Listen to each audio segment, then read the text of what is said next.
Já bych vás všechny chtěla přivítat k druhému dílu našeho povídání o frekvenční metodě.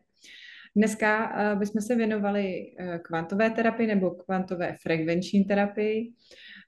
Podíváme se nejdřív na to, nebo budeme se snažit ptát pana Vaška, co všechno má za přístroje, co všechno vlastně to umí, v jakém poli se vlastně pohybujeme, jak to vlastně celý funguje a pak určitě vznikne spousta dalších zajímavých otázek. A kdybyste vy, diváci, měli nějaké další dotazy, tak určitě neváhejte nám napsat a i soukromně nebo v dalším díle, pokud teda vznikne ještě další díl, to uvidíme, kolik toho dneska stihneme a jestli tam se vytvoří ještě nějaká možnost, tak určitě budeme pokračovat. Takže já bych dala takovou přednost klukům, aby zahájili vlastně to povídání o kvantové terapii. Tak já bych si na začátek měl něco říct k tomu kvantovému poli, protože ta kvantová terapie pochopitelně s kvantovým energetickým polem souvisí. Úzce, jak už sám název napovídá, ono to není složité.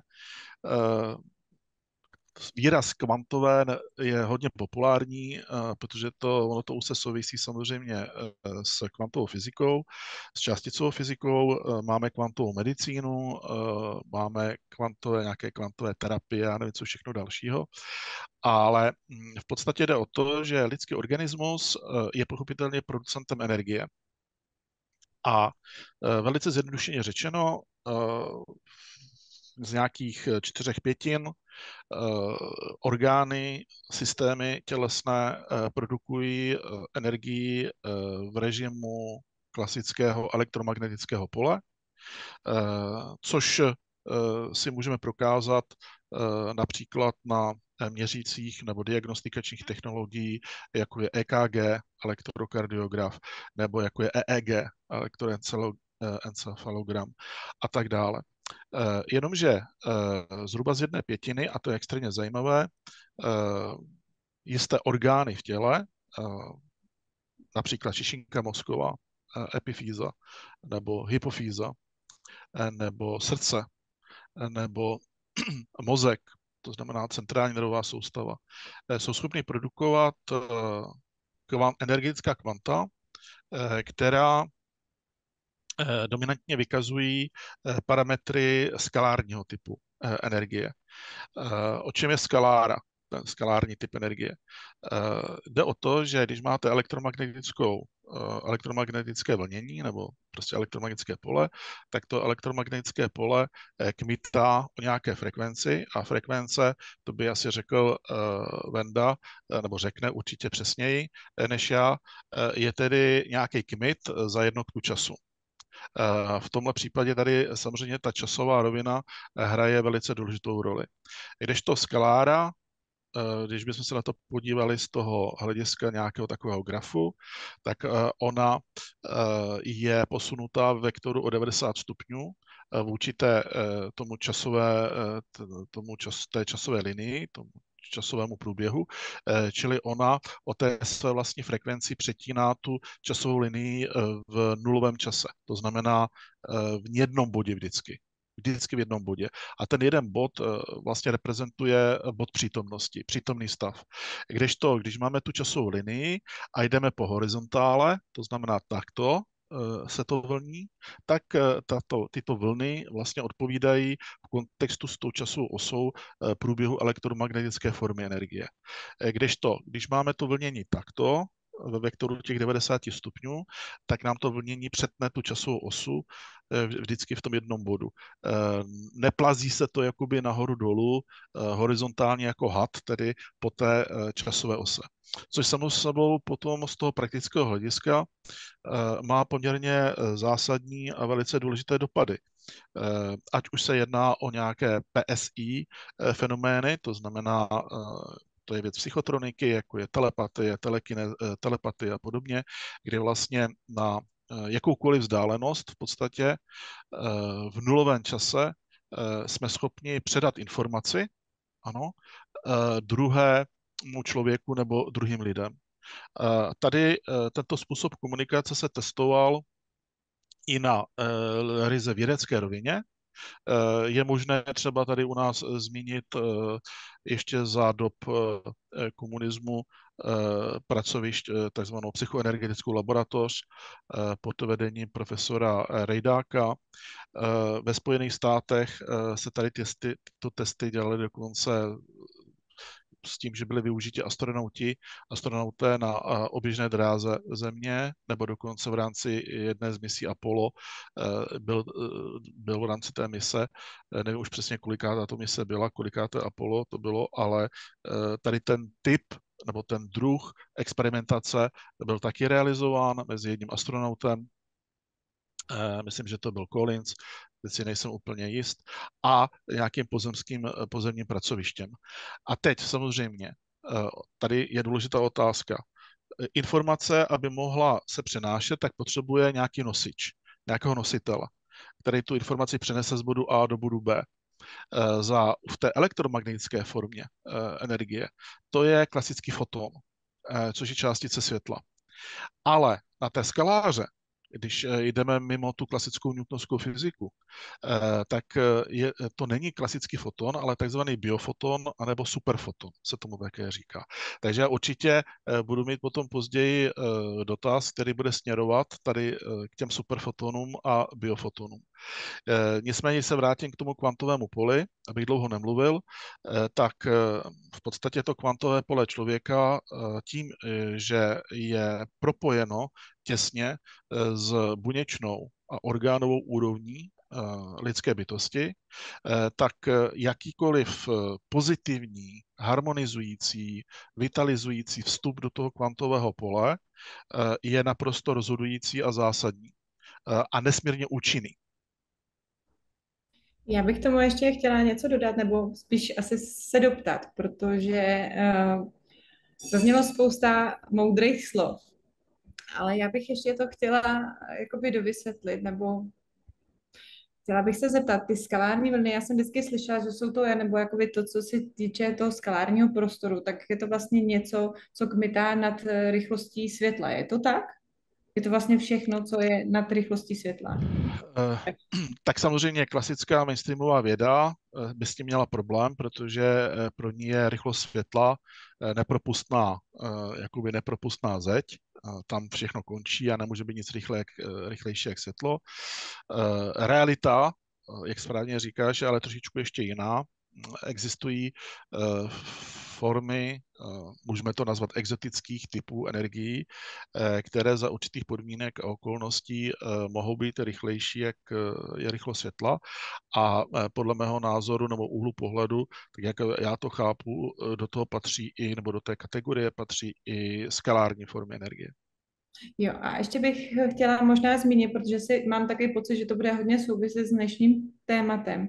A v tom kvantovém poli dochází teda k propojení kvantovému. Takže proto vlastně v tom kvantovém poli nebrání vlastně prostor i čas.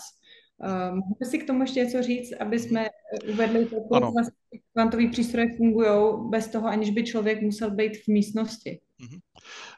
Jistě. Klasická mainstreamová věda velice často v rovině kvantové fyziky pracuje s termínem kvantové propletení nebo kvantové spojení nebo zapletení. O čem to je? Je to o tom, že na té částicové elementární úrovni energetických částic je všechno spojeno dohromady, propojeno, vzájemně se ovlivňuje, je to propojeno. Například i my se vzájemně ovlivňujeme, ryze na energetické rovině, nemyslím akusticky, jakoby vizuálně, ale i na té ryzí energetické rovině. A tady tato schopnost nebo tato vlastnost, ano, energetických částic, pokud je správným způsobem využita, tím pozitivním způsobem, tak vytváří ohromnou nebo nese sebou ohromnou efektivitu.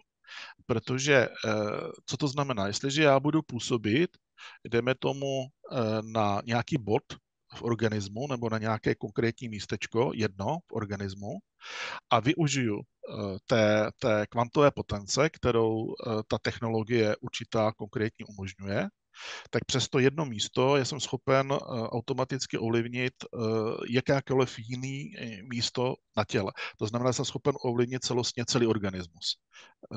Není to jenom na tom organismu, protože ten organismus v podstatě na té celostní úrovni funguje, ale samozřejmě za normální okolnosti budeme působit bodově na nějaké místo a pak už je to na tom organismu, aby ten efekt z toho jednoho místa přenesl si do celku, to znamená do celého toho organismu. Jenže to zase vyžaduje určitou míru energie od toho organismu, vyžaduje to, rozhodující je tam také, jak ten organismus je v té dané chvíli vitální, jak dalece se mu to podaří a jak dalece to zvládne. Když to jestliže máme potenciálně technologii, která umí efektivně využít ten princip zapletení, toho kvantového propletení, tak v podstatě on to už udělá za ten organismus. On v podstatě vytvoří fyzikální efekty, které víceméně umožní potom ovlivnit celý ten organismus, celou tu homostázu vlastně komplexní toho konkrétního těla. Jo, tak moc děkuju za vysvětlení. Nevím, jestli to stačilo takhle, Andrejce. Já se ještě budu v průběhu možná doptávat, až nechám jako mluvit tebe a budu se ještě v průběhu doptávat. Teď by možná bylo opravdu dobrý, aby Venda k tomu pověděl to z toho praktického hlediska, jak to funguje prostřednictvím těch úžasných přístrojů, které má k dispozici. Já ještě než se pustím do té jenom čistě praktické části, tak děkuju za to vysvětlení té teorie, přičemž já spoustukrát slyším různé teorie, proč ta kvantová nebo jak ta kvantová teorie funguje.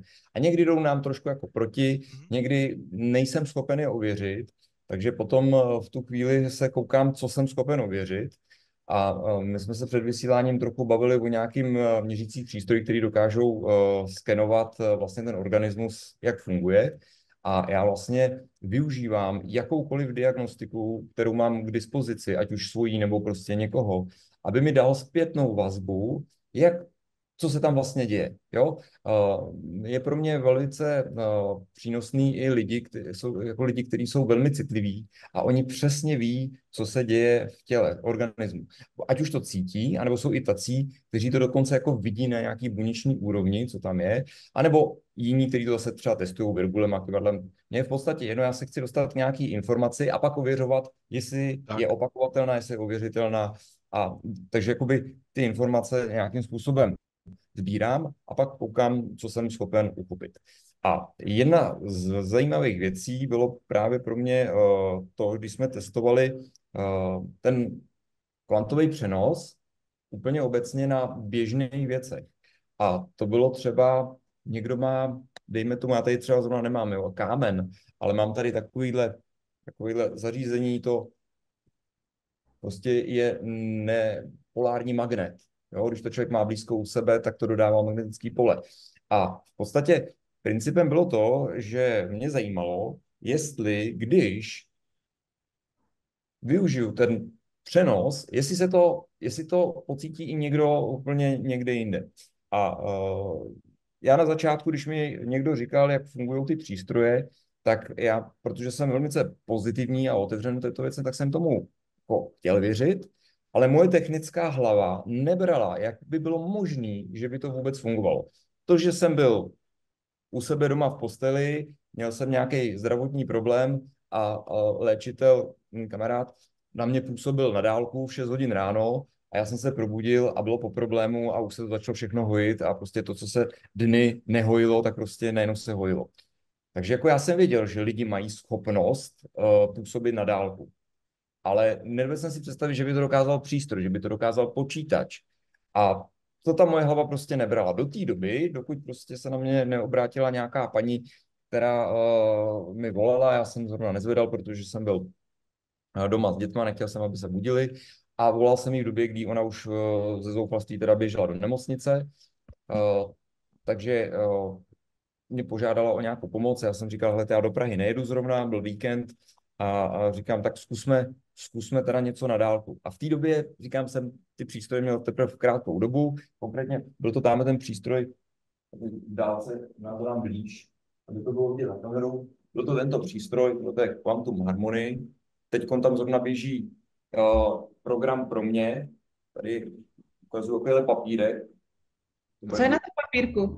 Na tom papírku Počkej, my počkáme, mě slyším. můžu ukázat. Na papírku je moje jméno. A v čem to pomáhá?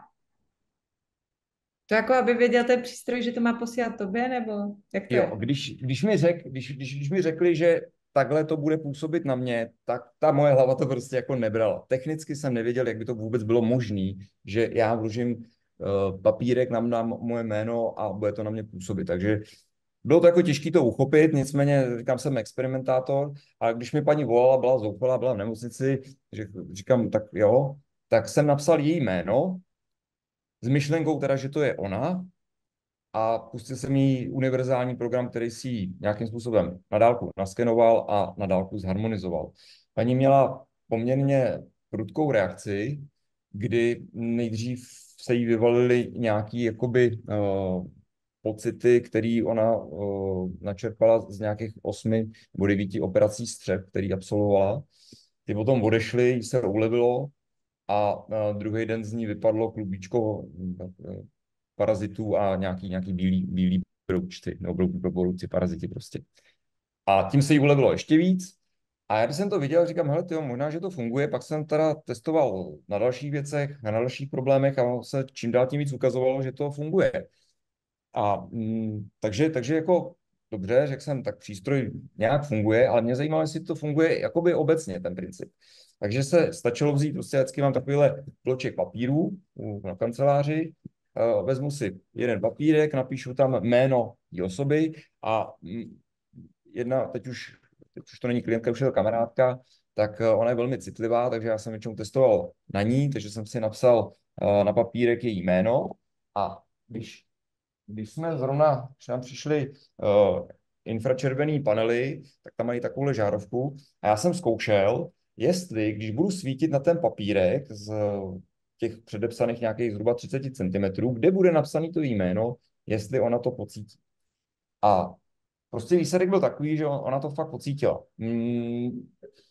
Popisovala mi to, zkoušeli jsme to, že jsem jí buď neříkal, kdy to běží, a ona mi jakoby dávala tu zpětnou vazbu. Zkoušeli jsme potom spoustu jiných přístrojů, takže já jsem díky ní jakoby zjistil, jestli tam je potřeba něco nebo není.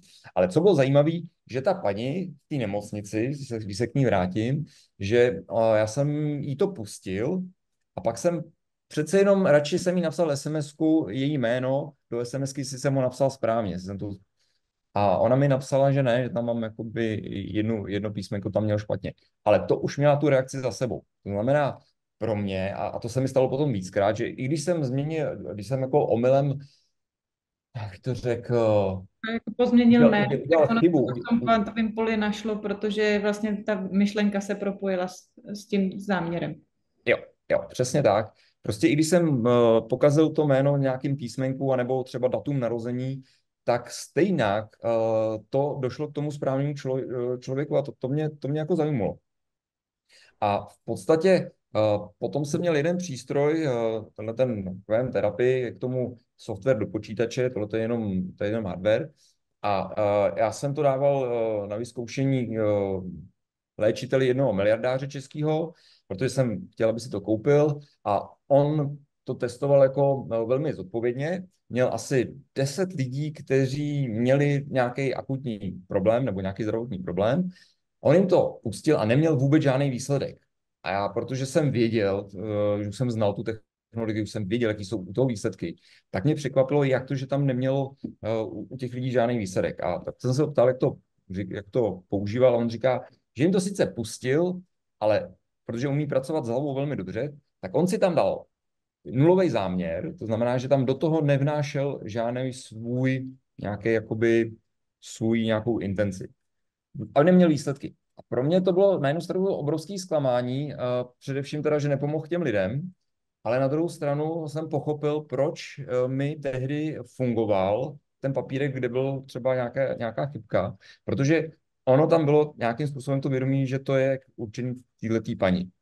Takže od té doby jsem viděl už tolik výsledků, já vám potom řeknu nějaký příklady, hodně výsledků z té praxe, že těm lidem to pomáhalo opakovaně, tak už jsem to začal jakoby nějak brát a opravdu i ten papírek momentálně mi bohatě stačí a dřív jsem tam třeba dával nehet, protože prostě ten nehet je mnohem přesnější kopie mě, a pak jsem tam třeba dával fotku, protože je taky mnohem lepší, ale nakonec jsem zjistil, že opravdu i ten obyčejný papírek, kde ještě můžu zkomolit jedno písmenko, je pořád nějaký odraz mě. A když nám kamarád, který ty přístroje vyrábí, dělal přednášku právě o kvantové terapii, tak nám říkal, jako, že ta podstata toho vesmíru má nějaký holografický základ a vysvětloval nám, že když budeme mít papírek, kde jsou takový ty 3D obrázky, kdy člověk rozostří trošku oči a vidí tam 3D obrázek a rozstříhali bychom ho na několik menších dílků, tak pořád v tom uvidíme celý ten obrázek. Jo, že tam vždycky je, jako třeba už to není tak intenzivní, už je to třeba takový jako slabší, ale pořád to tam je. To znamená, i na tom papírku, kde je moje jméno, je nějaký obraz mě. Takže to bylo to směrování těch přístrojů. No a vlastně jsem zjistil, že i třeba ten plazmový generátor, co jsem tady měl minule, tak jsou lidi, kteří když pouští frekvence, a to je jedno třeba, já nevím, na EB-virus příklad, tak pokud tam dají papírek s jménem nějakého příbuzného, tak velmi často se stává, že tam prostě dochází k tomu zlepšení, i když ten člověk není přímo u toho plazmového generátoru, je třeba v jiném městě, v jiném státě. Takže to jsem chtěl říct na začátek, že jakoby k tomu principu obecně, co jsem testoval a co se potvrdilo, že takhle funguje. Bylo tam všechno jasné, co jsem řekl? Super. A jestli můžu, Vendo, já tě na to zareaguju, já se omlouvám Andrejce, ale abych na to nezapomněl, protože určitě to Vendu bude zajímat. Já jsem si vzpomněl na jeden zajímavý prostě případ nebo projekt v Číně, a teď nevím, kde to tam bylo, jestli to bylo na Šanghajské univerzitě, nebo kde to dělali. A oni pracovali taky tak s takovýma podobnýma přístrojemi. Já neznám přesně ty typy, co oni tam měli, jako s čím jakoby pracovali, ale ovlivňovali v podstatě podobně na té vlnové úrovni, na té vibrační, frekvenční úrovni a tak dále. A pak ten jeden vědec dostal nápad. A ten nápad spočíval v tom zaměřit se v rámci té vibrační medicíny přes to kvantové pole na harmonizaci biofotonu, respektive na synergii aktivit těch biofotonových částic. Jenže samozřejmě ani k tomu potřebovali technologii. Takže tam potom následoval nějaký vývoj a nakonec se jim to podařilo. A teď s úžasem zjistili jednu věc. Já tady popíšu. Měli respondenty, byla jich opravdu celá řada. A jak to souvisí s tím kvantovým polem? Respondent byl vystaven fyzicky. Došel do toho zařízení nebo do té budovy, tam fyzicky na místě pomocí tady této technologie působili na jeho organismus. Dejme tomu, řešila se záležitost cukrovky nebo prostě nějakého zdravotního problému a ten člověk odešel domů. Odešel jakoby domů. Ale měli jiného člověka, který nebyl vystaven fyzicky tady tomuhle působení, který měl stejný zdravotní problém. A teď oni zjistili, že když tady tento člověk pobyl určitou dobu s tím druhým člověkem, byl s ním v kontaktu fyzicky, tak se zlepšil zdravotní stav i u toho druhého člověka. Nakonec oni zjistili, že kritickou dobou je 35 minut, jako minimálně 35 minut, kritická doba, a vzdálenost minimálně 4 metry. Čili pokud ten člověk, který byl vystaven tady této technologii, která byla zaměřena doplňkově i na jakoby harmonizaci, na to sfázování prostě kmitu těch biofotonů, tak ten člověk byl schopen předat ten zdravotní efekt na další osobu, pokud s tou osobou byl minimálně 35 minut ve vzdálenosti 4 metry. Z 20 případů, já jsem si tady poznamenal, byla to skupina po 20 vždycky, z 20 případů ve 14 případech tento efekt byl objektivně zadokumentován. A ten efekt trval po dobu 8 dní. To znamená 8 dní ten člověk přes toho člověka pomocí biofotonového záření, protože rozumíte, když ty lidi jsou u sebe, aurická pole, to znamená energetická pole, se propojí.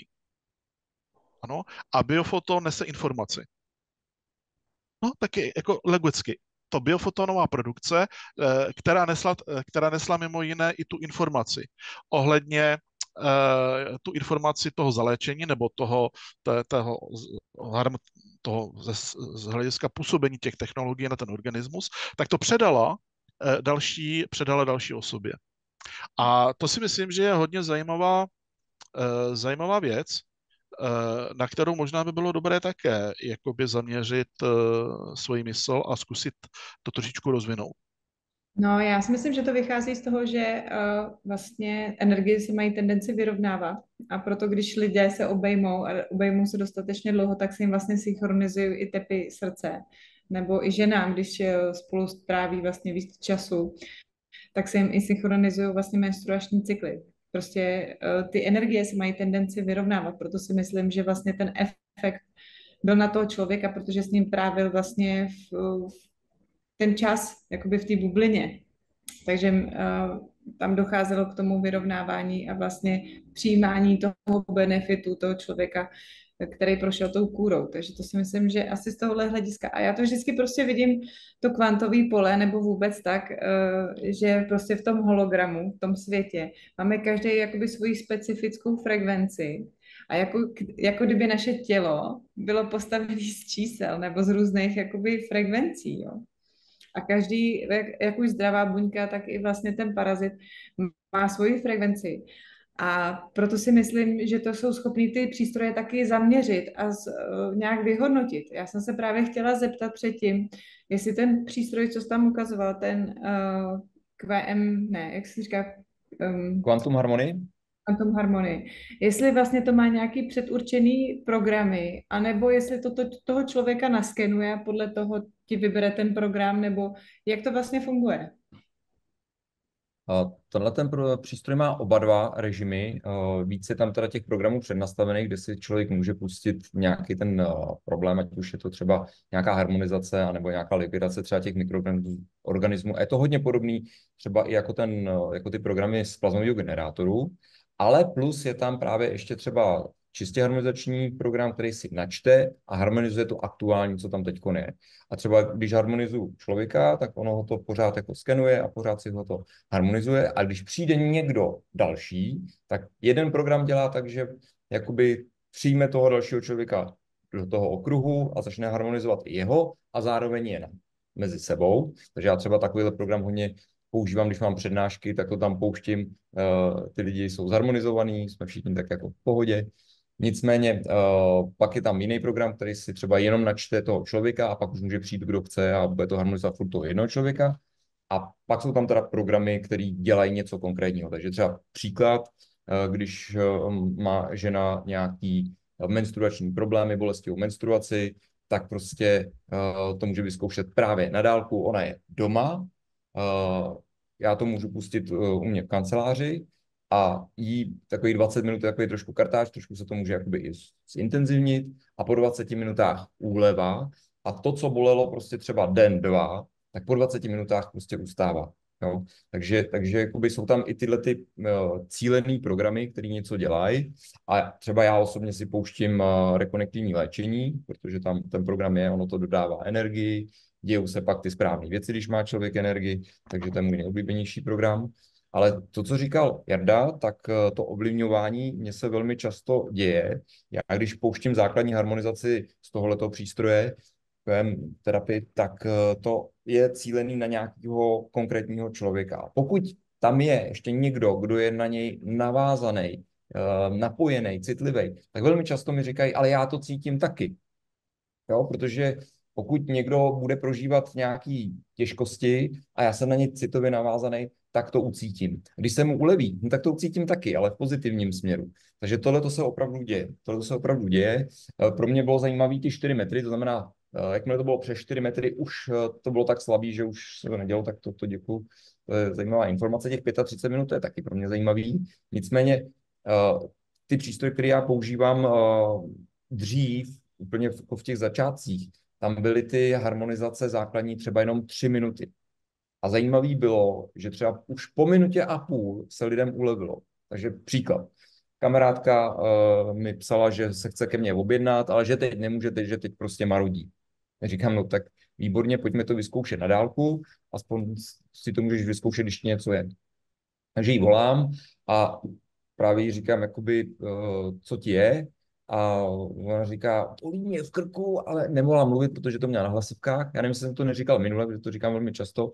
Takže prostě jí evidentně prostě měla napadený hlasivky a po minutě a půl už se jí ulevilo. Evidentně, jako, že se mě ptala, jako, jestli to je možné. Já říkám, že jo. A ten první taxikář, co měl covida na Bulovce, tak já jsem přes našeho klienta na něj získal kontakt a taky měl vysokou teplotu, takže jsem mu pustil tu harmonizaci už po minutě a půl, prostě říká, že má pocit, že mu opadla teplota. Jo. Takže tam nebylo potřeba těch 35 minut na ten přenos mezi člověkem a člověkem, to působení, protože tam to šlo přímo k němu. A já popravdě nevím, co ten přístroj všechno v těle harmonizuje, protože on si načte toho člověka, zjistí, co tam je v nerovnováze, tak jako dirigent si poslechne, komu to neladí a řekne tady neladí a srovná to. A ten organismus, když už jakoby je srovnaný, tak on funguje správně a potom ta imunita naběhne relativně rychle a ta už ví, co má dělat. To tělo ví, co má dělat. Stačí mu dát jakoby, nebo vrátit zpátky to, kde má to optimální fungování. Takže jakoby, já jsem se divil právě nad tím, že to bylo takhle rychlý. Třeba teď ta harmonizace trvá 5 minut a lidi to třeba cítí za 2 minuty, protože to trvá díl, ale i ta krátká prostě bylo vidět, že to funguje už i takhle rychle. Tak a pardon, jsem tě skočil do řeči. Ještě bych jenom doplnil s tou vzdáleností. Mě dlouho zajímalo, jako jestli tam jsou nějaké limity ohledně té vzdálenosti, když jako, já jsem informaci, že ne, ale právě harmonizoval jsem paní, která byla v Americe a v podstatě i na tu vzdálenost, tedy jsem tuším byl na Kladně, tak jí to prostě okamžitě pomohlo, na druhý den se líp vyspala, prostě obrovská úleva takže jakoby ta vzdálenost nebyl problém. Mimo planetu jsem to zatím netestoval. Mm-hmm.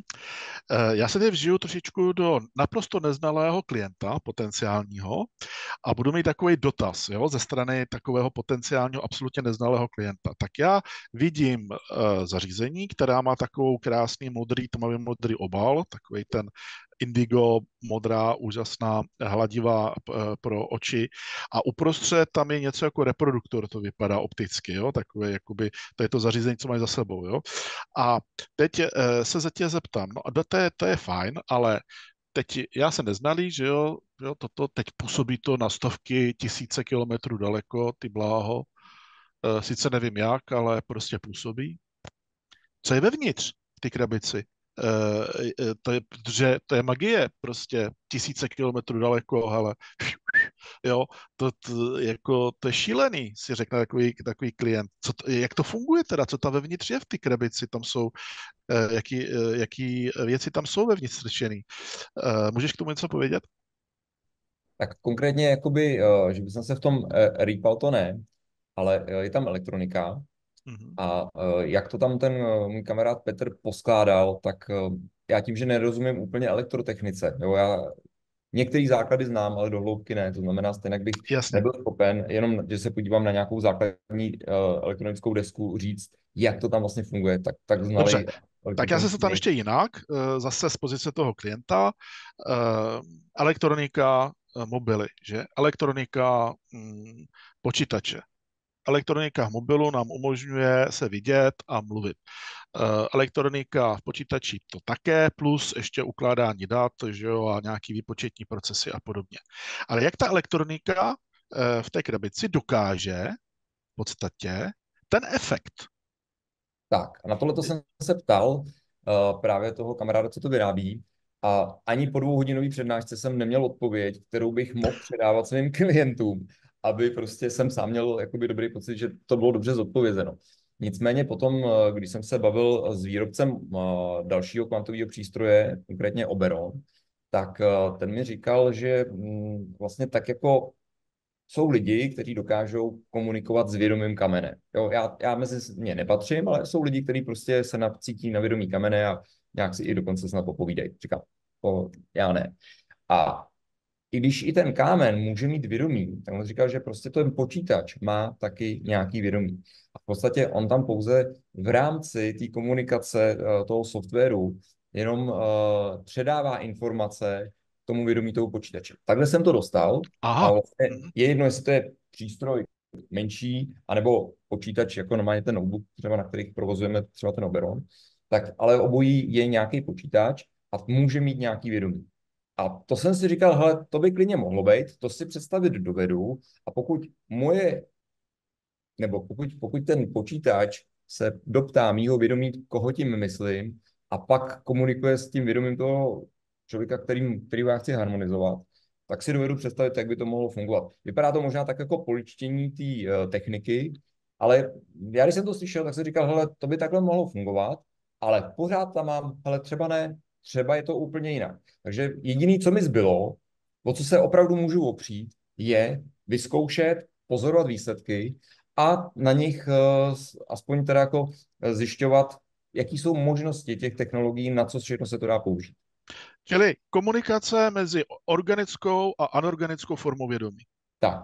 Ale pozor, ale ono to funguje. Teď mnozí autoři z sci-fi by si zatleskali, aby si řekli, no konečně, už to není sci-fi, ale už se to stává realitou, tady toto. Ale určitě si vzpomeňte, přátelé, že prostě máte auto, prostě nechce naskočit, prostě nechce nastartovat, kopete do něj, jo, a tak dále. A pak ho pohladíte a řeknete, moje milé autíčko, prosím, buď tak hodný, já potřebuji opravdu se dostat tam a najednou šup a autíčko vrní, jak prostě spokojená kočička. Jo? Ta problematika z toho filozofického hlediska anorganické formy vědomí je extrémně zajímavá. A pozor, možná se budete divit, ale je diskutována i na ryze vědecké úrovni. Jo? Klasické, dneska v současné době. Tomu věřím. A není to náhodou tím, že i kámen, i ta anorganická hmota má jakoby v tom Matrixu svůj zvláštní kód, svůj frekvenci, stejně jako my máme svoje frekvence určitý, jakoby, že to funguje na té bázi těch frekvencí, jakoby, že i ty přístroje fungují na bázi vlastně vysílání těch frekvencí a harmonizování těch frekvencí, protože vlastně, když si uvědomíme, že to 3D je vlastně sestavený jako počítačový program, že to je prostě vepsaný jako počítačový program a všechno má svůj kód, tak podle mě i ta anorganická hmota, i ten kámen má svůj kód pro to, aby se zobrazoval v této realitě. Nebo je to srozumitelné, jako dává to smysl? No, Bendo. Určitě. Já jsem si připravil takový ukázku, jak pracuji, protože pro spoustu lidí je tohleto pořád sci-fi, a já osobně, když jsme se bavili o tom, že ano, tady máme nějaký, dejme tomu, to technické vědomí, tak mě zajímalo, jestli jsem schopen mým vědomím pomoct někomu ke zdraví s takovýmhle výsledkem. A prostě nemám, jo, jakoby nakonec už mám i schopnost léčit rukama, ale stejně potřebuji třeba aspoň tu kameru, kam si dám ty ruce k tomu člověku, pak ten přenos mám dobrý. Jsou lidi, kteří na to nepotřebují tu technikou, dokážou. Nicméně mě zajímalo, jestli ty lidi, kteří prostě si pořídí ten přístroj, jestli dokážou pomoct.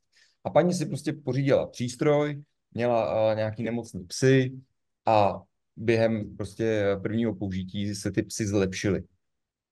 A to byla paní, která nebyla léčitelka, neměla v tom praxi, pochopitelně chtěla psům pomoct i předtím, než si pořídila přístroj, ale najednou prostě měla přístroj, použila ho, měla výsledky. A to se opakovalo zase u spoustu klientů, kteří neměli žádné léčitelské schopnosti nebo předchozí praxi, prostě chtěli jenom někomu pomoct a dostali do ruky nástroj, s kterým dokázali vlastně mít ty výsledky, konečně mít ty výsledky. A na mě se nedávno přes známýho nebo přes mýho kolegy dostala jedna paní, která má koně. A ten kůň od už asi 10 let marodí. On snědl nějaký špatný seno, od té doby prostě má na všechno alergie, jak na seno, tak na trávu, takže musí mít speciální seno. Je dušnej, takže prostě on nemůže ani popoběhnout, prostě hnedka sípe, kašle a to. A paní, která nebyla koněřka, tak se ho ujmula a říkala, že jí to stojí nějakých 25 000 měsíčně, prostě za veterináře, za to seno a všechno možný. A fakt z toho byla nešťastná, dostala se nějakou takovou informací až ke mně, tak jsem říkal, hledajte, tak pro mě, já třeba se nespecializuju přímo jakoby na zvířata, primárně na lidi, ale už pár zvířátkům jsme pomáhali, takže není problém, pošlete mi nějaké informace. Ona mi poslala ty informace a já teď zkusím nazdílet plochu, tak mi jenom potom potvrďte, jestli ji uvidíte. A já jsem si ho tady připravil, jste viděli, jak to vypadá. Tak, vidíte Jo. teď sdílenou Ano. obrazovku? Ano, vidíme. Takže teď tady já mám zadáno jméno nebo znak toho zvířete. On se jmenuje Izotop, Gavalier. Druh nebo rod zvířete je kůň, valach, holštín. To je prostě ten jakoby druh koně.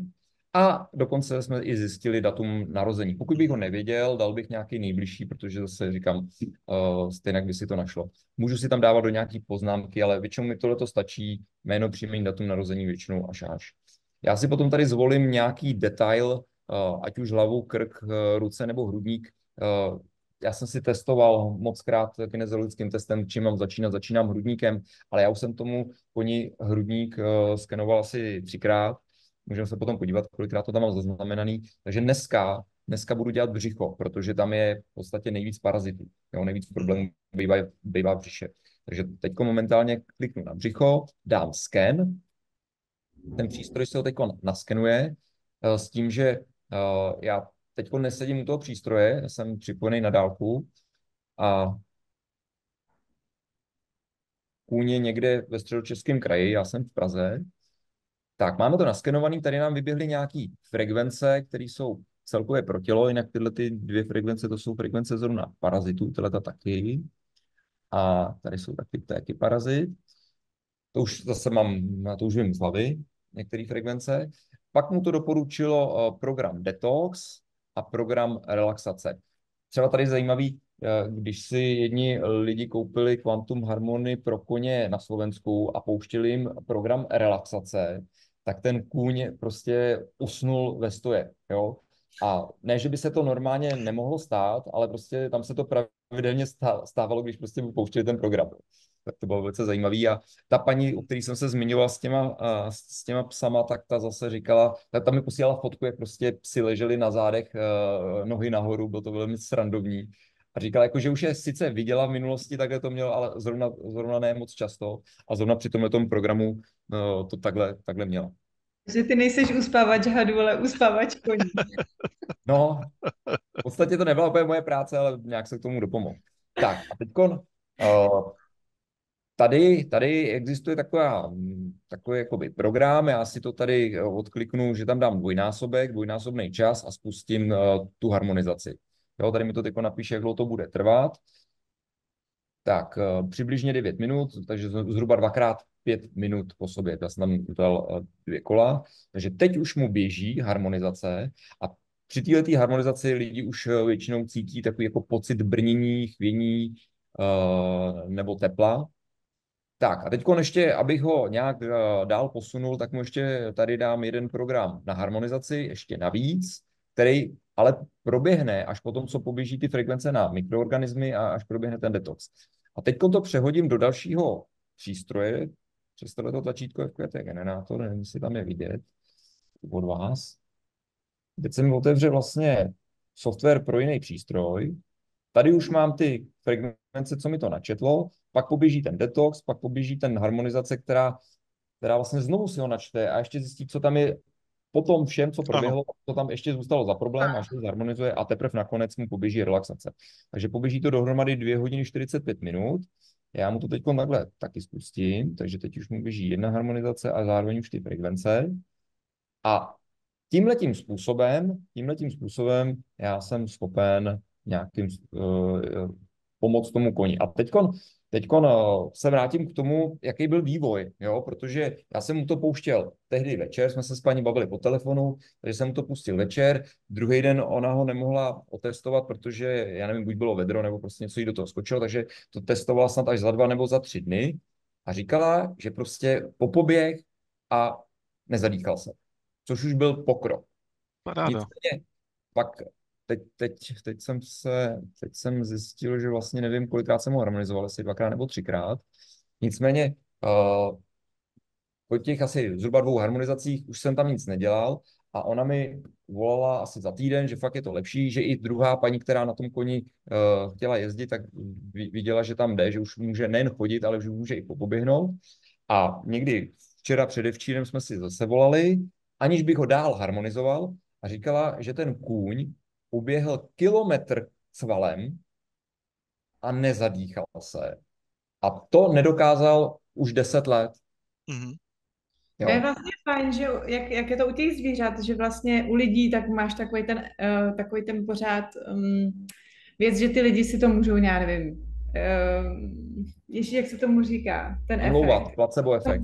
Jo, že se můžou vymyslet to placebo, víš, jako že jim najednou je líp, ale u toho zvířete vlastně nemůžeš, že vlastně je to fajn ten příklad toho zvířete, že vlastně to neobelže.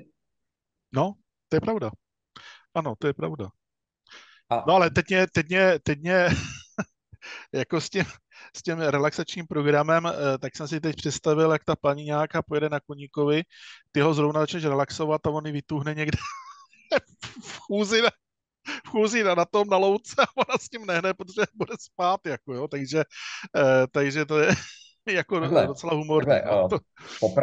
popravdě ty první lidi, co si to kupovali pro koně, tak oni se zúčastnili extrémních dálkových závodů na koni. A já na tom koni jezdila mladá žokejka, tuším kolem 15 let, fakt jako mladá holka, nebo 17, prostě velmi mladá holka. Já jsem se jí ptal, jestli pozná nějakým způsobem, i jestli mu to běží nebo ne. A protože to byl závod na 160 kilometrů, tak oni tam mají povinný přestávky pro ty koně, aby si prostě odpočinuli, aby se napili. A oni to využívali tak, že když kůň běžel, tak mu běžel program na vitalitu, a když měl přestávku, tak mu pouštěli program Relax, aby prostě se odpočíval a regeneroval. A ta žokejka mi říkala, že prostě ona pozná, kdy mu ten program běží. A já říkám, a jak to poznáš? A ona říká, prostě on běží víc. Mhm. Jo. Jasné. Takže kdybych, jak říkáš, kdybych pustil relax zrovna v době závodu, tak pravděpodobně bude víc rážo plážo, ale neusne, protože přece jenom nemá to úplnou kontrolu nad vším, ale ovlivnění tam je a opravdu já třeba tím uspávám svoje děti, že mi třeba maminka dětí napíše, hele, kluk nemůže usnout, jo, protože usíná normálně a nejenom, když prostě nemůže hodinu, 2 usnout, tak prostě jako to je že blbě, tak mi napíše, nemůže usnout, já ho prostě dám zharmonizovat a do 2 do 3 minut mi píše SMS-ku, už spí. Mhm. Super, tohle jsou perfektní zkušenosti. A Vendo, chtěl jsem se tě zeptat, co sportovci?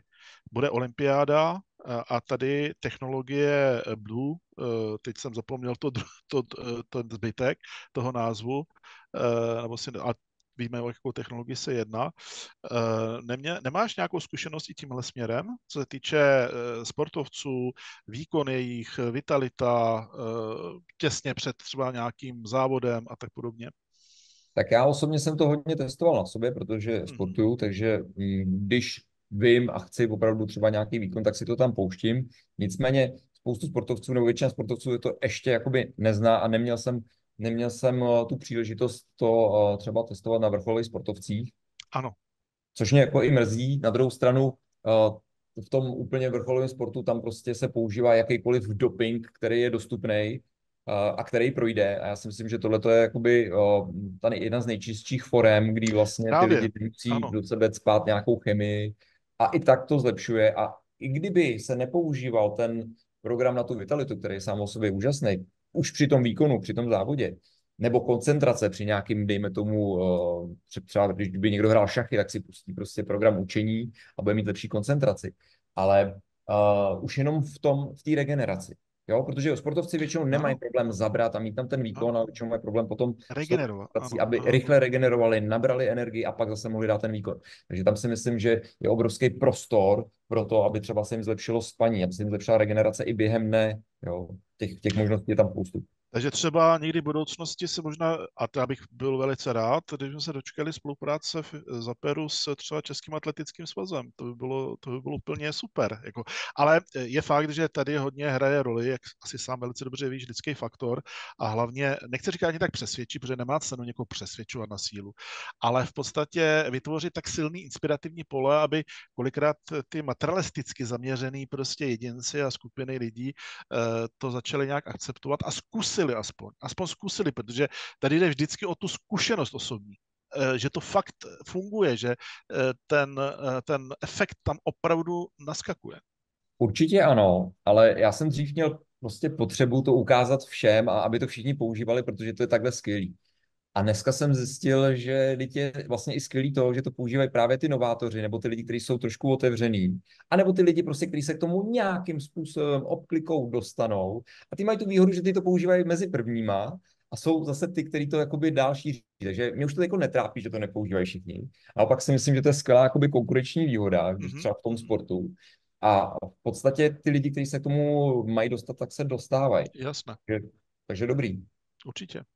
No, já bych určitě chtěla zmínit, že máme spousta insiderů právě z tajných kosmických programů v rámci vlastně Gaia videí, jako je Randy Kramer nebo Emery Smith, který vlastně povídají o těch technologiích, které už tady vlastně jsou vyrobený, akorát jsou před veřejností utajený, protože jsou v těch tajných kosmických programech a tam samozřejmě fungují ty medbeds, které fungují na bázi právě frekvenční medicíny, toho, že ta medbed vlastně funguje tak, že člověk si do ní lehne, ono to celé tělo naskenuje, zjistí, co tam je všechno za problémy, co je potřeba všechno vyladit. Když je třeba zlomená noha, tak Emery říká, že zlomená noha je otázka 20 minut v medbed. Jo? A nebo že dokáže vlastně navodit takový mozkový vlny, to třeba říká Jean-Jacques Moen, že dokáže ta medbed navodit takový mozkový vlny, že okamžitě vlastně je člověk schopný usnout.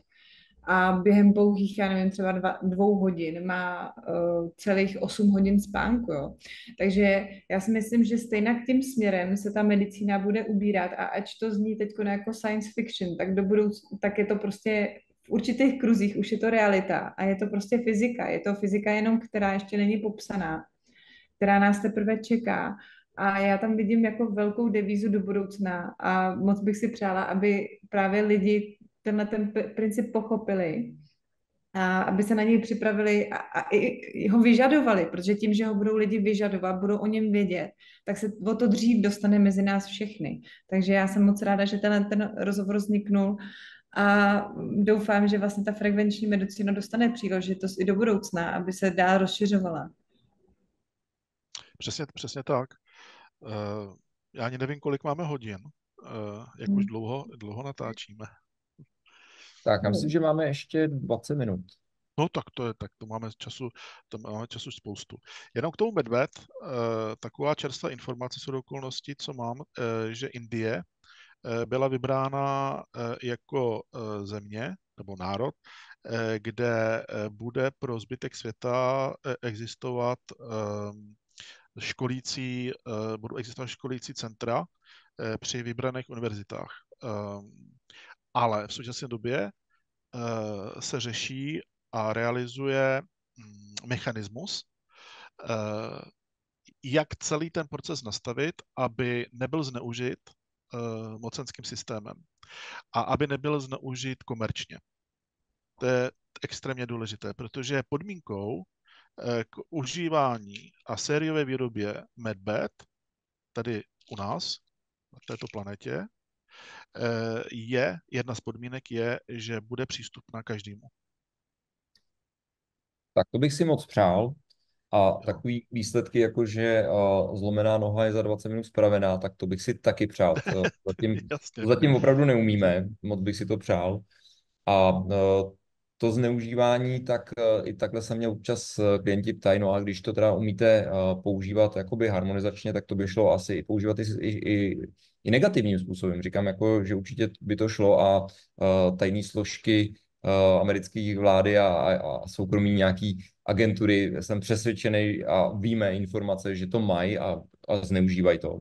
Takže tomu už dneska asi se stejně nezabráníte, jde o to, jakoby my máme věci takové, které dokážou jenom harmonizovat, takže já tím jakoby ubližovat nedokážu, ale už to existuje, jo, že někteří lidi se bojí toho, že když by to teda, že by to lidi zneužívali, pochopitelně, ale to je stejný jako ze zbraní. Prostě někdo ji bude používat na sebeobranu, někdo s ní může ublížit. Tady máme výhodu, že z mých klientů jakoby nikdo nemá v ruce něco, čím bych mohl někomu ubližovat.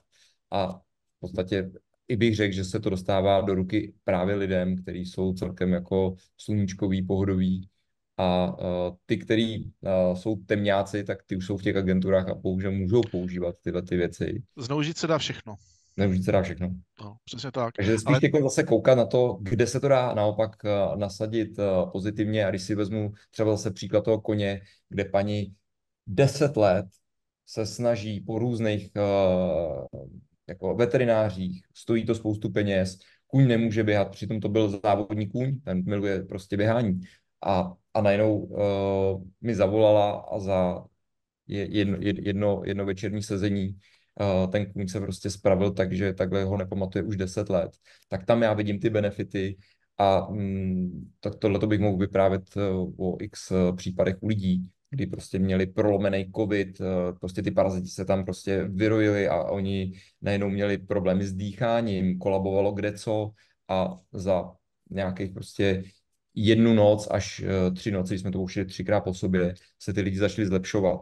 A to já vidím jako ten obrovský benefit. A ještě to třeba, že to byli lidi, kteří byli někde v Itálii, já bych tam za nima ani nejel. I kdybych jel, tak mě nepustili na jednotku intenzivní péče. A já jsem to mohl prostě zvládnout bude mě z kanceláře. Takže tam vidím ty přínosy toho, co to může přinést. A pochopitelně, že já bych si přál, aby tohle se použilo jako ve standardní medicíně. A jsem naprosto přesvědčený, že jednou bude. A v podstatě teď je jenom o tom, jestli se to bude šířit pomalu a dostane se to tam za dlouho, anebo se to bude šířit rychle a dostane se to tam o to dřív.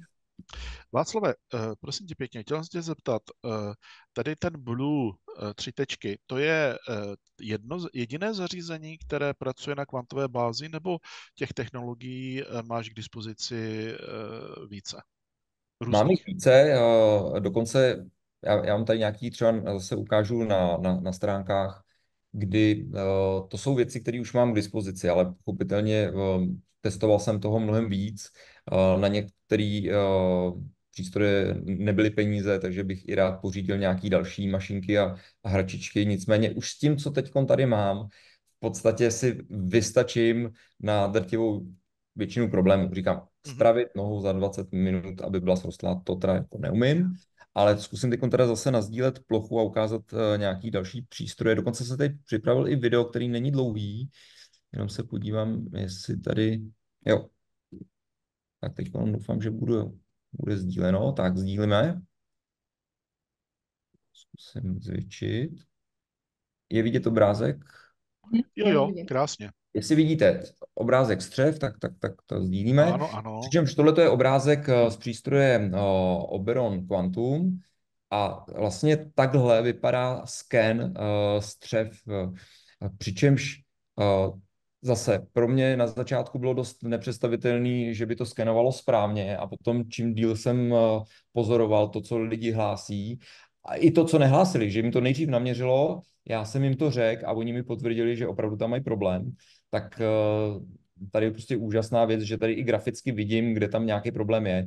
Jinak, co ty znamenají ty značky? Ty žlutý znamenají, to je celkem v pořádku, ty světle červený ještě, nebo ty oranžový taky dobrý, ty červený nebo červenofialový trojúhelníčky dolů to už je horší, ty kosočtverečky, ty jsou jakoby ještě horší a nejhorší jsou ty černý čtverečky.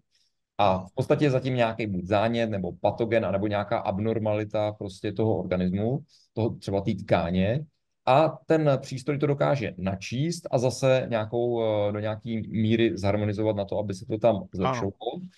A takže takhle vypadá třeba Oberon A to Quantum. myslí na základě toho, že to vyšle nějakou frekvenci a ono se to odrazí a podle toho vlastně ví, co tam vlastně je v tom střevě? Opravdu zase já řeknu, jak to vidím z mýho pohledu. Já do toho přístroje zadám jméno, příjmení, datum narození, bydliště a prostě nějaký údaj o tom člověku, který ho budu měřit.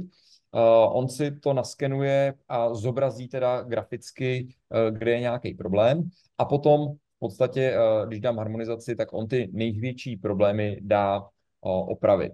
Přičemž jsou lidi zase citliví, kteří to vnímají, jsou lidi méně citliví, kteří to nemusí vnímat, ale prostě jde o to, že ani nemusím kolikrát vědět, co se tam děje a ještě se vrátím k tomu Oberonu. Já jsem takhle měřil, kde ho mám tady? Já jsem takhle měřil jednoho doktora, který měl rakovinu žaludku a on vždycky, když přišel z chemoterapie, tak mu bylo strašně blbě. A když jsem mu pustil ty harmonizace, i ty krátký, tak se mu ulevilo, on mohl vylít z postele a už zbytek nefungovat. A když jsem mu změřil poprvé Oberonem, tak jsem viděl, že on prostě ten žaludek měl hodně špatný, ale spodní část žaludku byla horší. A za tím žaludkem ještě byl obrázek 12 a ten byl taky chycený. Já prostě volám panu doktorovi a říkám mu, jakoby, že jsem si všimnul, že tam teda má, že tam má prostě nějaký problém v té spodní části žaludku a že má chycenou i ten 12. A on mi říká, že ano, mi to potvrdil, že mi to neřekl, on mi řekl jenom o rakovině žaludku, ale že ví od doktorů, že to tam má takhle špatný. Ano. A potom, protože já jsem projížděl sken celého těla a vždycky jako se snažím řešit celostně, tak jsem si všimnul, že na cévách jedné nohy měl velký problémy a cévy druhé nohy byly v pořádku. Tak mu říkám, jako, že tomu nerozumím, že prostě na jedné noze má hodně zánětů a tam na té druhé to bylo celkem dobrý. Řekl jsem mu i na který noze a on mi to taky potvrdil a říkal, že vlastně on tam měl trombózu v té noze a stále ji tam ještě trošku má. Ale on mi dopředu neříkal, že ji tam má. To mi ukázal prostě ten Oberon Quantum. Takže zase jsem moc rád, že mám takovou možnost některý lidi vidět, co tam je i na tu vzdálenost, protože on byl na Slovensku, já jsem se s ním v životě neviděl a jenom jsme se telefonovali a takhle to vypadalo. A teď ještě ukážu jeden přístroj, když jsi se ptal, který přístroje máme ty kvantový, tak tohle je sonda od přístroje ERI a zase k tomu je software, je potřeba na to velmi, velmi jakoby nadupaný počítač s velkým výpočetním výkonem, protože on má prostě 100 000 markerů a to, jak říkala Andrejka, že my jako bytost máme nějakou specifickou frekvenci, tak platí pro nás jako bytost, jako duši, ale tělo a to, co vytváří naše mysl a podobně, tak to generuje mraky jiných frekvencí, které si sebou nosíme.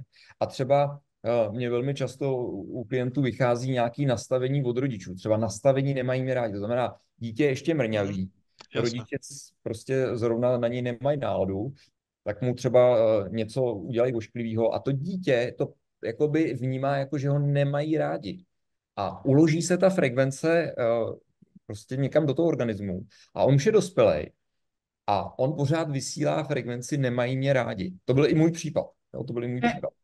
To je zajímavý. Já jsem vždycky to tak jako cítila, že mně to přišlo, že jsou to jako vzorce, nebo prostě víš, jako že nemají mě rádi, funguje jako vzorec a ukládá se to v podstatě jako duše a ty máš vlastně důkaz toho, že i ta psychosomatika, vlastně ty traumata nebo to, mají nějaký svůj energetický otisk a to je zajímavý.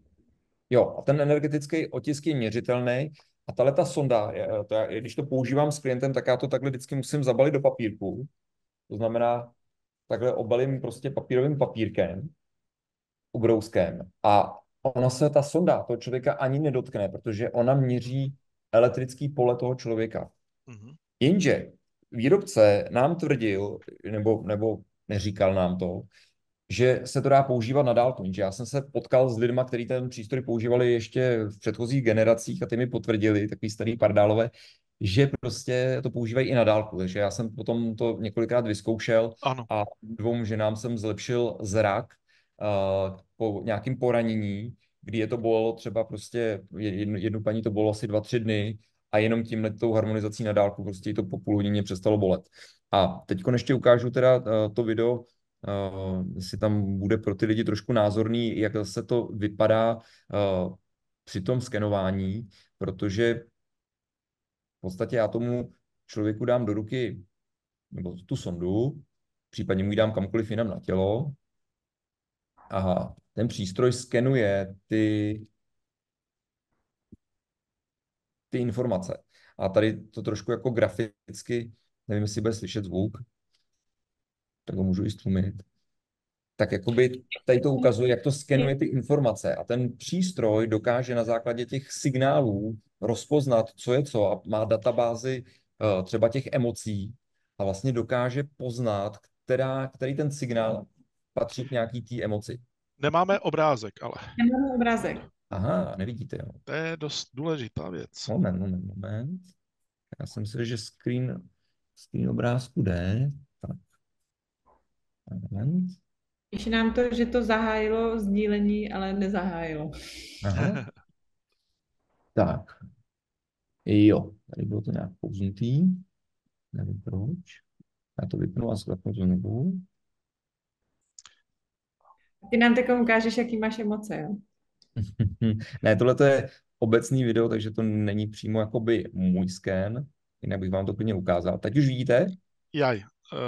Wellness systém, video, present. Jo. Medical. Já to zkusím spustit do začátku. Takže takhle je ta sonda, což je ten hardware, který dokáže snímat ty fyzikální veličiny z toho elektrického pole. A ten je vlastně propojený přes kabel s počítačem. A ten člověk vysílá stále kolem sebe ty jednotlivé frekvence, ať už orgánů, buněk, Ano. nebo prostě nějakých těch emocí. Mám, že to trvá takhle dlouho, ta vizualizace. A tak není tak už. Je pěkná, takže se dá na ní koukat. Jo, tady v tom programu je spoustu dat a teď tady vidíte ty jednotlivý markery. Jo, já to mám v češtině a tam prostě jednotlivý orgány, třeba tady to ukazuje, jaký to má třeba zatížení těžkých kovů, jak jsou tam jednotlivý buňky. Umí to i parazity teda? Umí to i... Já mám dokonce verzi právě, která obsahuje i parazity, která obsahuje třeba homeopatii.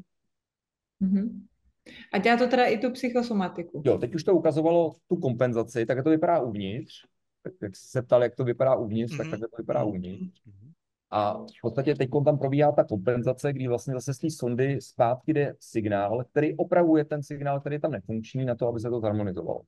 Jo, a tím třeba nějaký zánět přestane být aktivní a to tělo už si to zahojí. A jak ty to ještě vnímáš, jakoby, protože já vždycky vnímám tu psychosomatiku malinko nadřazenou tím fyzickým jako projevům.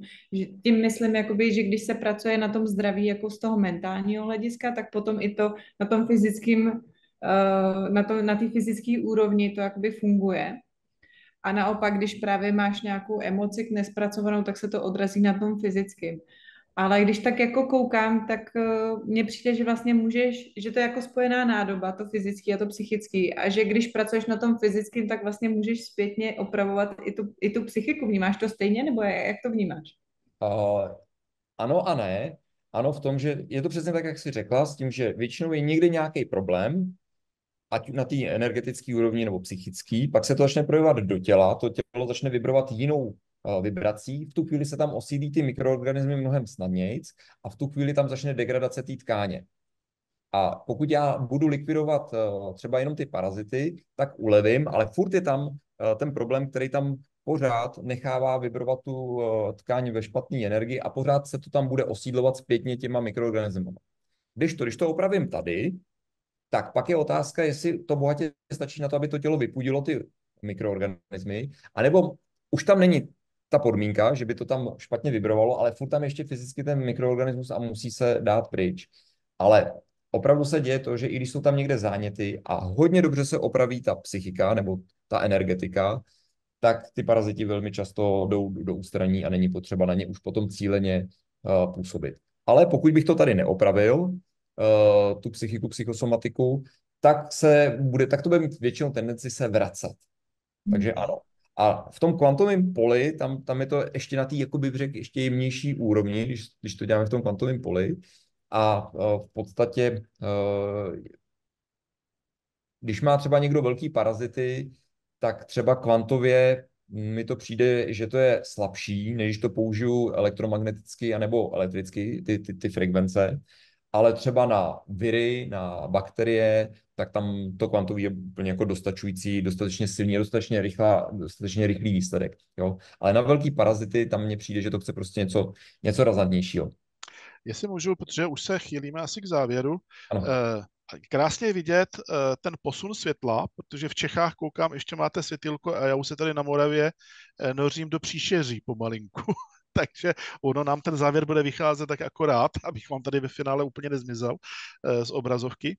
Ale Václavé, chtěl jsem tě zeptat, Blue 3 tečky a tady ten ERI technologie, se to jmenuje, to poslední, co jsi prezentoval, jsem tam viděl ERI. Ano, jmenuje se to ERI. Tak, v jakých cenových relacích se pohybujeme? Zase informace pro potenciální klienty.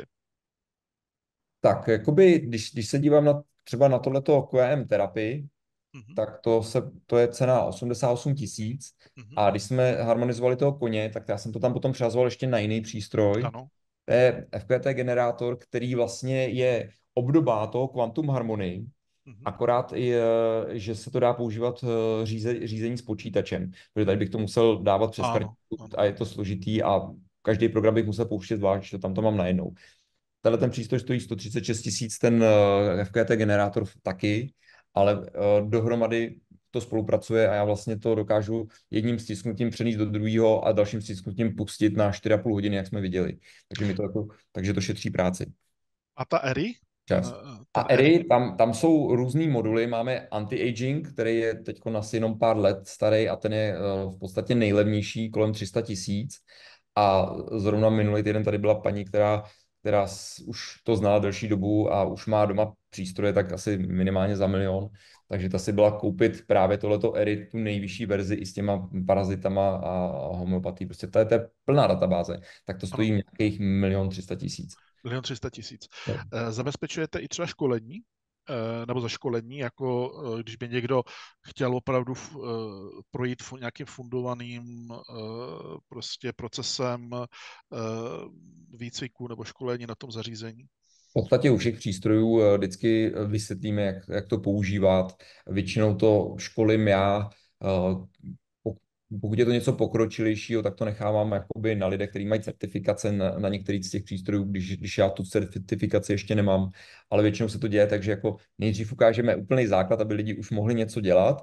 Oni se rozkoukají v tom systému a potom jdeme trošku víc do hloubky. A jsou systémy, kde třeba to jenom pošleme lidem a oni už se v tom zorientují sami, ale zrovna na ERI je poměrně složitý, takže ten školím třeba na 3krát. Úvod, kdy lidi dělají nějaký základ. Mám jednu českou známou zpěvačku, která prostě to miluje, pouští si to každý den, ale ještě třeba neumí úplně detaily, ale už si s tím pomáhá, má víc energie a potom ty koncerty prostě tam víc svítí a zvládá ten nápor stresový při těch turné mnohem snadněji. Jo, a prostě má to doma, pouští si to na cestě, pouští si to doma, pouští si to na turné. A předposlední dotaz ode mě, taková otázečka ještě, zase klient, získá na tebe kontakt, Vendo zavolá: pane Vašku, prosím vás pěkně, jmenuji se tak a tak, sídlím tam a tam, poskytnu vám klidně datum narození, adresu, bydliště a tak dále. Mám tady zdravotní nějaký problém, ale nejsem schopná se dostat fyzicky k vám. Můžu si u vás, dejme tomu, zafinancovat kvantové prostě nějaké procesy, stimulační, vitalizační, harmonizační, čistící a tak dále. Lze to? Lze to a děláme to a je to ve dvou případech. Buď právě nemůžou k nám přijít, nebo mají akutní případ, Tak. a nebo prostě nemají peníze na to, aby si pořídili drahý přístroj. Takže v podstatě pak to řešíme tak, že mám třeba paní důchodkyni, ta vždycky, když má jet na dovolenou, tak se chce zharmonizovat, takže ona mi jenom požádá, protože já už její údaje mám, takže mě požádá, já ji zharmonizuju, ona pošle na firemní účet prostě 500 a jsme všichni spokojení. Tak a to mi ještě vyvolalo ještě jednu předposlední otázku. Jak se k tobě dostat, jako můžeš říct nějaký kontakt na sebe, nebo jakým způsobem, když ti lidé teď uvidí třeba poprvně, i když už jsi známá osobnost v tomto ohledu určitě v této branži, tak jak se na tebe nakontaktovat? V podstatě buď je možnost na našich webových stránkách se na nás doptat, takže lidi k nám chodí jakoby přes e-mail, přes telefon, přes kolegy a kolegové to většinou předávají mně, než že by lidi volali přímo mě. A potom se teda lidi na mě dostávají už většinou přes známý, který doporučí. Super. Takže když bych měl říct nějaký kontakt, tak normálně přes info@zapper-centrum.cz a tam vlastně se dostanou ke kolegovi, anebo pokud by někdo chtěl, tak klidně mi může zavolat na můj telefon, já ho klidně zveřejním, to není problém, je to 608 51 28 48 a lidi se ptají, kdy můžou volat v podstatě kdykoliv, když mám rodinnou sešlost, tak prostě nezvedám, když spím, tak mám vypnutý telefon a když mám jednání s klientama, tak taky nezvedám a volám potom zpátky, takže prostě můžou volat v podstatě kdykoliv. A máme hlasovky a tak, takže Hlasovku nemám, Jo, okay, ale super. prostě snažím se volat zpátky. Okay. A poslední dotaz můj, koník je pořád v procesu? Koník tam byl na 4,5 hodiny, takže ten ještě běží. Je to pořád leželo na srdci, jestli ten koníček ještě pořád tam se hojí, jako, jo, takže v pohodě. Akorát já už tím momentálně nemusím trávit svůj čas, protože teď už je to v režii toho přístroje. Takže budeme přát koníčkovi pevné zdraví, i tobě samozřejmě, protože jsi velice důležitá osobnost v tomto ohledu. A Andrejko, jestli ty máš nějaký dotaz, já si myslím, že za mne prostě všechno a jenom taková myšlenka, určitě si myslím, že já bych byl pro ještě nějaké pokračování. Když Sven dodáš dohromady nějakou osnovu, ještě nějaký tématka, nebo ještě něco, co by si chtěl sdělit, či nějak rozšířit z toho, co bylo řečeno, tak já si myslím, že my jsme vstřícní s Andreou a myslím si, že to bude jako, děláme to pro naše diváky a potenciální klienty, že tady toto, takže já si myslím, že by to bylo přínosné. Co ty na to, Andreo? No já jsem určitě pro. Věřím tomu, že Zapper Centrum má ještě víc věcí, co nabídnout, protože vím, že Vašek dělá ještě nějaký doplňky, má ještě jiné technologie, které vlastně třeba zlepšují životní prostředí a tak dále. Nebo jako to prostředí, ve kterém my žijeme, pohybujeme se. Takže věřím tomu, že ještě se třeba domluvíme na nějakým to. A chtěla jsem se zeptat, jenom takový pokus, protože vím, Jardo, že máš nemocnou kočičku. Jestli by třeba Vašik by nemohl zharmonizovat tvoji kočku. Určitě. A divákům mohli říct, jak se míce daří. Určitě. Kočička je po poměrně náročné operaci, kdy tedy z začátku měla proběhnout kastrace, ale nakonec to dopadlo tak, že jim museli chirurgové odoperovat dělohu, vaječníky, vejcovody, kompletně spodek, jak se říká lidově, a z důvodu těžkého zánětu dělohy, který se rozšiřoval už i mimo, a prsní žlázu, která byla zbytnělá, s tím, že tedy tady šly rezidua na histologii a ještě nemáme výsledky. Takže když bych, já nevím, co všechno by pan Petr, teď budu jako klient tedy oficiálně za kočičku, pan Venda, pardon, jaké údaje by potřeboval, teda, aby jsme teda mohli zrealizovat, já jsem pro takový experiment. Tak samozřejmě. Bychom se domluvili, a to se asi domluvíte potom, ale tak bylo by to jako fajn to vyzkoušet, že bys to mohl vlastně vyzkoušet takhle. Je to zajímavé, no, to je celá, Andrej, zajímavý nápad toto, vidíš, to mi to ani nenapadlo. A taková shoda okolností. Mhm. Dobře, tak tuhle tu výzvu já rád přijímám s tím, že kromě kočičky, kde třeba uvidíš nějaký posun, tak ještě navrhuju, aby si to vyzkoušel taky, protože jsou lidi, kteří jsou citliví, kteří o to pocítí a pak už jim nikdo nemůže vzít tu zkušenost. A pak jsou lidi, kteří nejsou moc citliví a stejně to cítí. Mhm. A i v případě, že bys to nějakým způsobem necítil, tak ti to neublíží. No jasné. Ono to něco srovná, jenom to nemusíš vnímat, ale fakt jsou lidi, kteří mě překvapili, který jsem nepovažoval za citlivý a dokonce i manželka říkala, on je takový dřevo, on nikdy nic necítí a on to cítil. Překvapil. Takže pro něj to bylo samotného, to bylo jakoby dost překvapivý.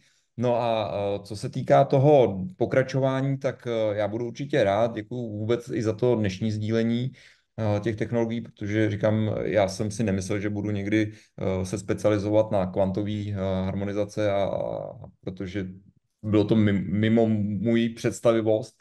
A dneska fakt musím říct, že to mám moc rád. A hlavně právě z toho důvodu, že ty lidi nemusí cestovat, nemusí tím trávit ten čas a v podstatě dokáže se jim pomoct tam, kde jsou. Takže jsem rád a když jsme se bavili o tom, jaký by bylo třeba další téma, já bych opravdu vyzval posluchače, ať nám pošlou třeba na zaper-centrum.cz dotazy, které by chtěli zodpovědět třeba v tom dalším vysílání. Některý z nich vybereme a můžu jakoby to rozvíct přímo už na konkrétní řešení, aby ty lidi si představili, jak to potom vypadá v té praxi, když je nějaký problém. Třeba už budeme mít zkušenosti s kočičkou, ty už budeš mít třeba nějaké zkušenosti sám na sobě a já třeba dám dohromady ještě nějaký přehled takových těch témat, protože tohle to bylo takový dost ucelený témata, jak frekvenční metoda, tak ta kvantová, ale potom těch věcí, třeba tady mám takovýhle harmonizátor, který právě ovlivňuje to okolí, takže těch věcí tam může být vícero a tam bychom mohli třeba udělat nějaký aspoň stručný přehled, aby lidi věděli, co existuje. Já bych se tě rád ještě potom příště zeptal, jestli teda budu moci v tomto ohledu na doktora Korotkova. Určitě víš, o kom mluvím, jestli se znáte, nebo jestli jste třeba i kamarádi přímo, nebo jestli sdílíte si vzájemně nějaké informace, zkušenosti a tak dále. To si myslím, že by bylo zajímavé téma i pro příště. Tak to by možná byl úkol za mě, abych se s ním opět spojil, protože my jsme teď pár let nebyli v komunikaci a on tam má docela velký posun, aspoň co se ke mně doslechlo. Ano, a přesně. já se o to hodně zajímám, rád bych i některé ty jeho technologie měl a používal. Takže to možná zkusím vzít jako výzvu, nevím, jestli to stihnu do příštího vysílání, ale to by se mi i samotnému líbilo. A potkali jsme se v minulosti a moc fajn doktor. Super. Já bych to jenom ještě doplnila, protože jenom jak jste říkali, že kočka by mohla mít harmonizaci teď, tak na to by, Jardo, by mohl Vašek zkusit slepej test. Takže bychom si dali časový rámec, třeba od dneška do příštího týdne, to někdy pustí a schválně si to ucítíš. Dobře, já jsem pro. Takže od dneška je 11. do 18.7. to prostě někdy pustí. Dobře. Já takové experimenty miluju. To je super. To je dobrodružný.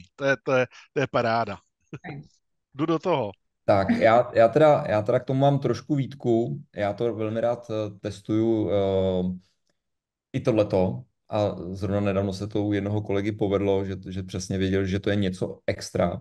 Ale u těch lidí, co jsou méně citlivých, tak pokud budou zrovna mít ruce ve škopu s nádobím a mít nádobí, nebo dívat se na nějaký akční film, nebo někam půjdou na procházku, tak vzhledem k tomu, že to bývá jemný, tak si toho nevšimnou. Takže já mám mnohem radši, když ty lidi můžou pozorovat svoje tělo a můžou si to všimnout. Jinak jako říkám, nebráním se tomu ani jednomu, jenom říkám, že mohl by si o ten zážitek přijít právě tím, že zrovna se budeš věnovat jakoby něčemu intenzivnějšímu.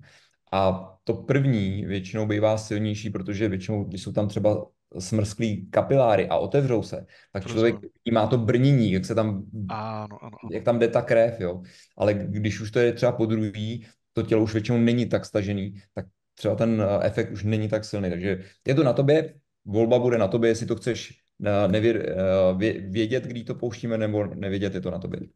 Dobře, klidně i tak, jako, jo, to je, říkám, já jsem pro experimenty, fakt mě to baví a budu se těšit na zkušenosti zajímavé, které určitě získám tady tím způsobem. Díky za nabídku. Tak děkuju. Taky. Já taky Takže, děkuju. jasné, já jenom, promiň, že jsem tě skočil do řeči, já se za sebe tedy rozloučím. Děkuju panu Vendovi za úžasné povídání, které bylo opět velice zajímavé a hlavně inspirativní. Mám o čem přemýšlet. Jak jsi na tom ty, Andreo? Já jsem dneska moc spokojená. Vlastně ze začátku jsem měla strach, jestli se nám podaří vlastně vysvětlit vlastně celou nějak tu teorii, protože to fakt není jednoduchý předat. A což si myslím, že se nám podařilo i vlastně na těch praktických úkolech. Takže snad se z toho lidi něco odnesou a já si jenom přeju, aby se to čím dál tím víc používalo a aby ty lidi potom prahli, protože vlastně to vede potom k tomu dalšímu posunu dál. A to je taková moje mise tady a to bych byla moc ráda. A budu ráda, když vymyslíme nějaký další téma. A poslední slovo bude mít Venda.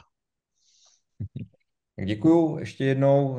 Přeju všem, aby když zatouží si tyhle ty věci vyzkoušet, tak aby si to vyzkoušeli, aby to zažili, aby se toho především nebáli, protože fakt s tím pracuji dlouhou dobu a neměl jsem tam nějaké věci, které by lidi, který by se měli bát. Naopak je to o tom, že já osobně bych se bál jít dneska k doktoru, když vím, jak fungují. Ne všichni, ale prostě tohle to je to jemný, to je to neinvazivní a velmi často právě to ušetří i nějakých takových budoucích problémů.